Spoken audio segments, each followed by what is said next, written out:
यहाँ से हटो, मुझे झाड़ू लगानी है।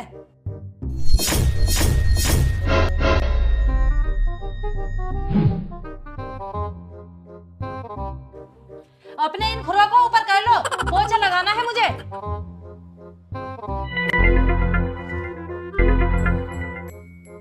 इस सोफे से हटो, मुझे कवर बदलने हैं इसके। भाई क्या ड्रामा लगा रखा है ये तुमने?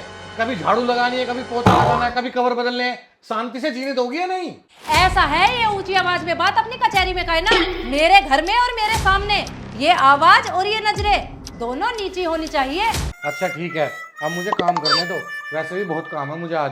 काम काम काम, सुबह उठो तो काम, दोपहर में कॉल करो तो काम, शाम को घर आओ तो काम, हर वक्त काम में ही तो बिजी रहते हो तुम। अरे घर में इतनी सुंदर बीवी है, इतने क्यूट क्यूट बच्चे हैं, कभी ध्यान दिया है तुमने? हाँ, बिना ध्यान दिए तो हो गए क्यूट क्यूट बच्चे। क्या मतलब? कुछ नहीं, मुझे माफ करो, मैं तो तंग आ गया तुमसे शादी करके। कभी कभी तो जी करता है तुम्हें छोड़कर कहीं चला जाऊं। बस यही तो प्रॉब्लम है तुम्हारी, और तुम्हारी ही नहीं, पूरी मर्द जात की यही प्रॉब्लम है। अच्छा। तुम मर्द लोग पहले तो शादी के लिए बावले हुए फिरते हो, और जब शादी हो जाती है तो पत्नी से दुखी होकर उसको छोड़कर भागने लगते हो। तुम लड़के होते ही समझ से परे हो। अगर हम लड़के समझ से परे हैं तो तुम लड़कियां भी कम नहीं हो, क्योंकि समझ से परे तो तुम लड़कियां भी हो। अच्छा बताना जरा, वो कैसे? वो ऐसे कि अगर पति के पास काम धंधा नहीं है तो पत्नी छोड़कर चली जाती है, और अगर पति के पास काम धंधा है और वो उसमें बिजी रहता है तो भी पत्नी छोड़कर चली जाती है।